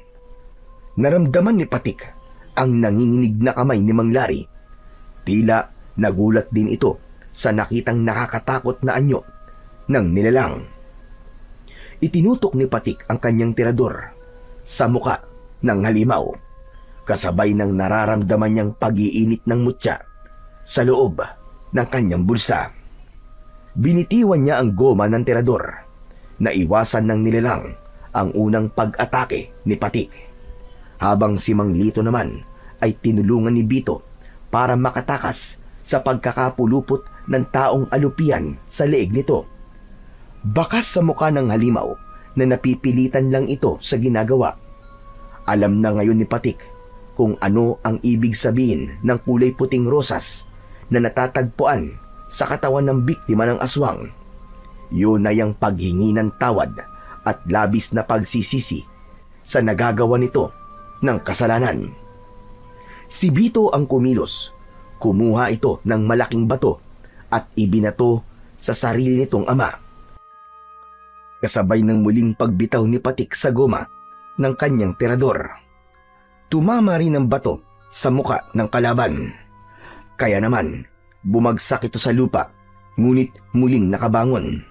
Si Mang Lari naman ay agad na lumapit kay Mang Lito at iwinasiwas ang itak sa muka ng taong alupihan. Anak! Tumakas na kayo ni Bito! Bilisan nyo! Kami na ni Lito ang lalaban sa kanila! Bilisan nyo! Huwag! Huwag niyong ilayo ang anak ko! Tumigil ka! Wala akong ama na halimaw at masahol pa sa demonyo na katulad nyo. Nag-iisa lang ang tatay ko at yun ay si Tatay Lito. Kahit hindi niya ako minahal, mahal ko siya bilang tunay kong ama dahil inilagaan niya ako at hindi niya ako iniwan. Hindi kagaya nyo na mas inuna pa niyong gumawa ng masama kesa sa paggawa ng kabutihan. Hindi ko kayo kikilalanin na ama ko. Tila natauhan si Mang Lito sa mga sinabing yon ni Bito. Sa kabila ng nagawa nitong kasalanan kay Bito, ay ito pa rin ang pinili ng kanyang kaibigan. Kung hindi mo lang timpala ko, kikilalanin na ama mo, ay hindi rin ako makakapayag na pakinabangan ka ng iba. Mas gugustuhin ko pang mamatay ka na lang. Biglang lumiwanag ang rosas sa talim ng tridente ng halimaw at lumikhayo ng apoy. Sabay tutok sa kinaroroonan ni Bito. Dala ng takot ni Patik, tumakbo siya papalapit sa kaibigan para harangan ng apoy na tatama sa katawan ng kaibigan. Subalit naunahan siya ng taong alupihan. Iniharang nito ang katawan para kay Bito at ito ang sumalo sa apoy na dapat sana ay tatama kay Bito. Si Mang Lito, gulat na gulat sa bilis ng pangyayari. Nasunog ang kalahating katawan nito, saka bumagsak sa lupa. Bumalik sa dating anyo bilang tao si Aling Esther. Nag-aagaw buhay itong hinaplos ang muka ni Bito. Nay! Nay, bakit? Bakit niyo ba po ako'y niligtas, Nay? Nay! Umiiyak na sumagot si Aling Esther. Humingi ito ng tawad sa lahat ng pagkakamali at pagkukulang nito sa anak. Nanginginig ang kamay nitong niyakap si Bito, kasabay ng pagbagsak ng kamay nito sa lupa. Indikasyon na namatay na ang nanay ni Bito. Si Mang Lito naman ay halos madapa sa pagtakbo, papalapit sa kinaroroonan ng wala ng buhay na dating asawa. Humingi rin ito ng tawad kahit huli na ang lahat. Maigpit nitong niyakap si Aling Esther habang walang patid ang pag-agos ng luha mula sa kanyang mga mata. Punong-puno ng pagsisisi ang boses nito habang nagwawala sa galit. Ang aswang naman na lalaking sigbinan ay saglit na natigilan. Hindi ito makapaniwalang napatay nito ang sariling asawa. Pinagmasdan nito ang mga kamay at napaatras ng hakbang habang umiiyak. Tumayo ang batang si Bito at galit na inagaw ang itak sa kamay ni Mang Lari. Sumugod ang kanyang kaibigan na si Bito sa kinaroroonan ng ama nitong aswang. Isang malakas na pagtaga ang ginawa nito at tumama yun sa kamay ng kalaban. Ngunit hindi nito ininda ang sakit. Sa halip, gumanti ito kay Bito. Inihampas nito sa ulo ni Bito ang hawakan ng tridente. Akma na sanang tutuluyang patayin ng aswang na sigbinan si Bito. Ngunit biglang nagpakawala ng bato mula sa tirador si Patik. Magkakasunod na tumama ang mga batong yun sa dibdib ng kalaban. Napaatras ito at nakita niyang hinila ni Mang Lari si Bito papalayo sa halimaw. Habang ang maririnig na ingay ay ang malakas na iyak ni Mang Lito habang yakap pa rin ang dating asawa. Kayo ang dahilan kung bakit namatay si Esther. Hindi ko akalain na mananaig ang pagmamahal niya sa inyo nito. Hindi ako hihingi ng tawad sapagkat hindi ko pinagsisisihan ang pagpatay sa lahat ng mga kabataan sa lugar na ito. Walang makakaranas na maging ama. Isang bagay na ipinagkait sa akin. Ang totoo, naiingit ako dahil sila ay merong anak na katulad ninyo. Samantalang ako, pinagkaitan ako ng Diyos nyo na mabigyan ng anak. Anong ibig niyo sabihin, Mang Taher? Baog ako at hindi kailanman magkakaroon ng anak sa isang babae. Ngunit marunong din akong magmahal. Isa lamang akong gahaman sa pagmamahal. Kaya kung hindi ko makukuha si Bito, ay mabuti pang sa iba ko na lang hahanapin ang pagkakataon ko para maging isang ama. Kahit hindi ko sila kadugo. Sinungaling! Kung totoong hangad mo lang na maging isang mabuting ama, hindi mo kailangan gumamit ng itim na kapangyarihan para ikulong ang isang tao sa katawan ng isang halimaw. Kung ganun, ay hindi mo totoong anak si Bito. Gagamitin mo lang siya sa paggasik mo ng lagim. Wala kang kasing sama. Marami ka nang napapatay. Kaya hindi ko hahayaan na mabuhay ka pa. Ako mismo ang papatay sa'yo! Tama ka. Hindi ko nga anak si Bito. Ginamit ko lang siya para ikulong si Esther sa gayuma at hipnotismo. Ang baliw niyang asawang si Lito, walang kaalam-alam na ang batang araw-araw niyang pinaparusahan ay totoo niyang anak. Kahit na kailan ay walang ibang nakasiping na lalaki si Esther maliban sa aming dalawa. At sigurado ko na ang pagiging bawg ko ang patunay na hindi ko talaga anak si Bito. Ano? Masaya ba ang mapait na sinapit ng mahigong si Esther? Dala ng matinding galit ni Mang Lito. Inagaw nito ang itak sa kamay ni Bito at ito mismo ang sumugod sa kinaroroonan ng aswang na sigbinan. Ngunit naiwasan nito ang unang pag-atake. Sumugod na rin sina Bito at Patik gamit ang malalaking bato. Habang si Mang Lari naman ay kumuha ng maraming bato para ibala sa tirador ni Patik. Halos lahat ng bato ay tumama sa katawan ng aswang.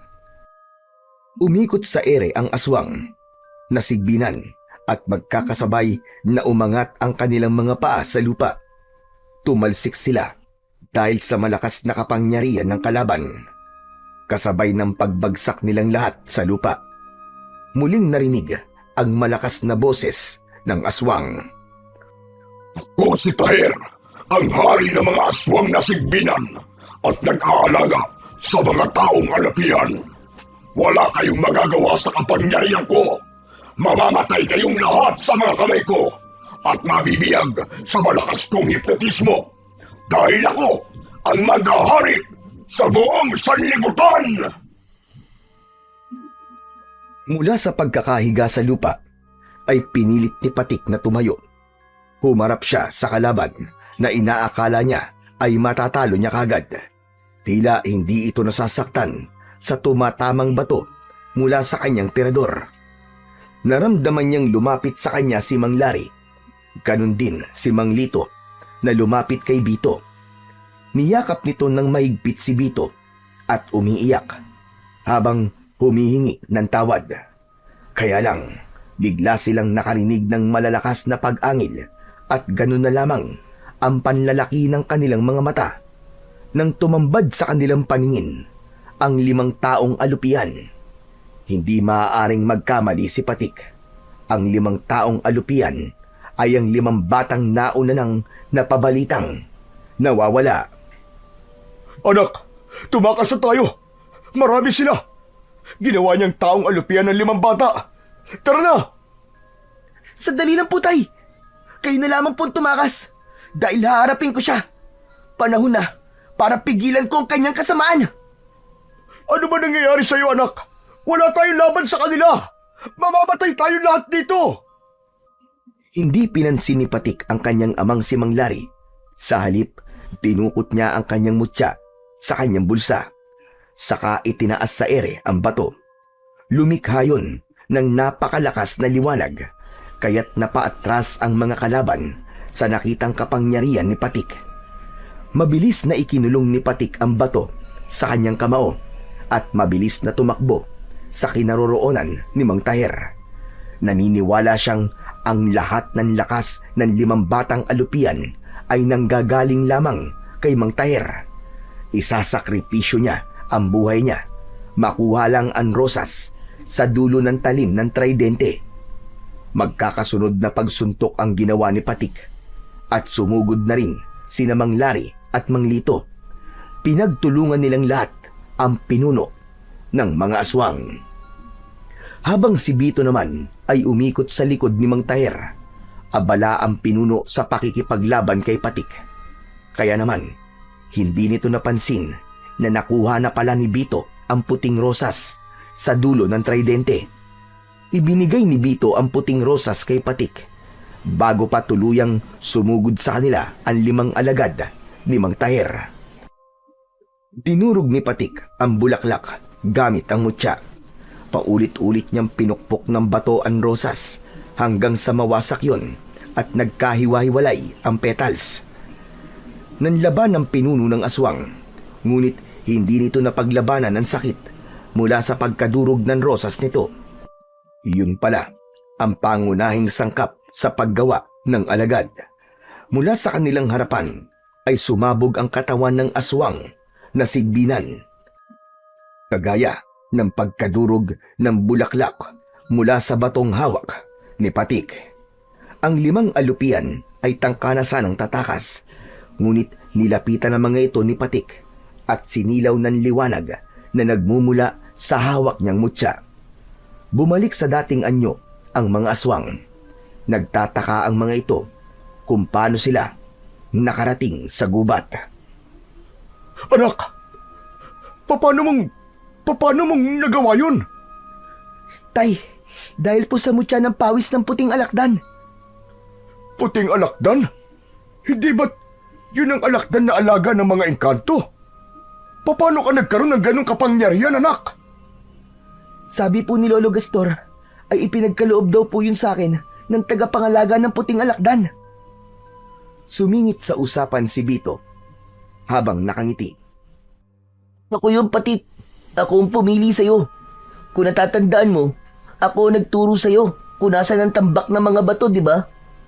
Paraan ko lamang yun para maibigay sa'yo ang mutya nang hindi mo mahahalatang ako ang may gawa. Teka, paano nangyari yun, Bito?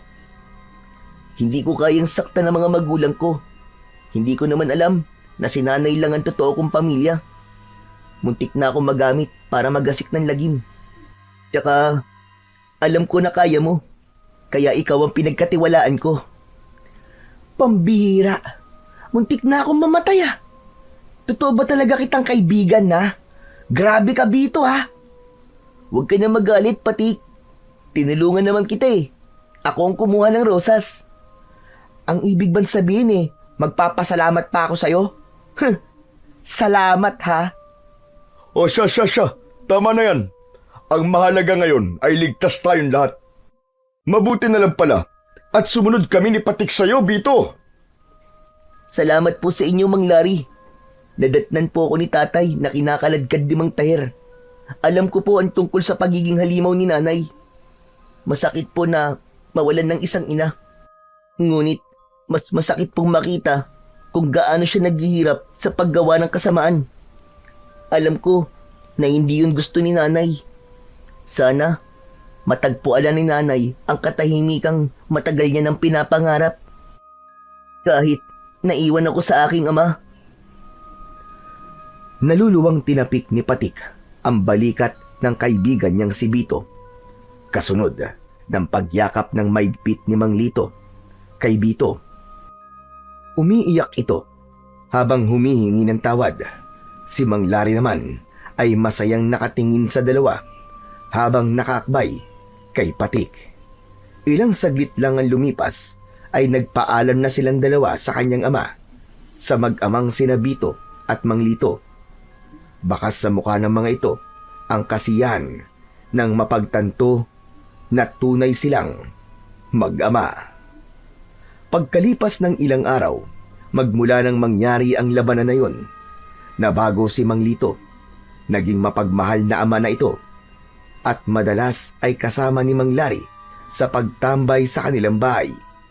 Habang silang dalawa naman ni Bito ay palaging magkasama, kasama ng alaga nilang puting alakdan.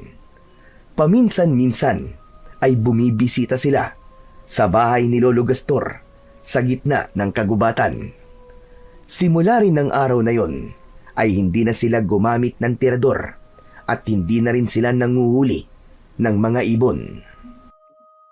Bagkus ay tumulong pa sila sa pangangalaga ng kalikasan at pagtuturo sa mga kapwa nila bata kung paano poprotekta ng kalikasan at ang mga buhay na kumakanlong dito. Hindi rin sila nagpakampante. Patuloy silang nakikiramdam at nagroronda tuwing gabi kasama ang kanika nilang ama na si Mang Larry at Mang Lito. Kasama rin ang mga kalalakihan sa kanilang baryo. Sama-sama nilang poprotektahan ang kapayapaan at katahimikan na tinatamasa ng kanilang baryo laban sa mga kampon ng kasamaan na susubok muling maghasik ng lagim sa kanilang lugar. Ngunit naniniwala silang lahat na hanggat nagtutulungan at nagkakaisa sila at nangingibabaw ang pagmamahal nila sa kanilang pamilya, ay walang kahit na anong puwersa ng kasamaan ang makakatalo sa kapangyarihan ng pagmamahal at katarungan.